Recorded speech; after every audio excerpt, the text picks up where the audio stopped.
zone जुआणा ग्राम पंचायत अच्छु निश्चित भाव में आज बहुत सफल कर्मी सम्मेलन अनुष्ठित होता निर्वाचन सभा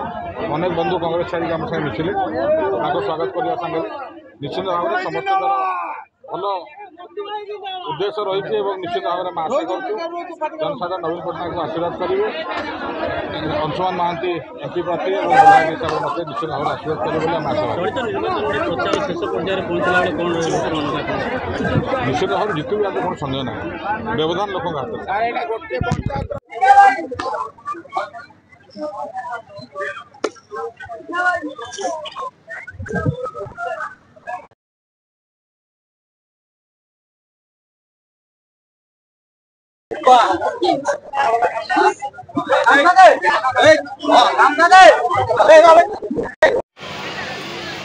आज देखु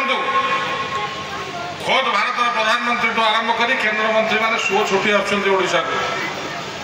नवीन पट्टनायक कि भाव हरइबा नवीन पट्टनायक कि भाव में गादीच्युत करवा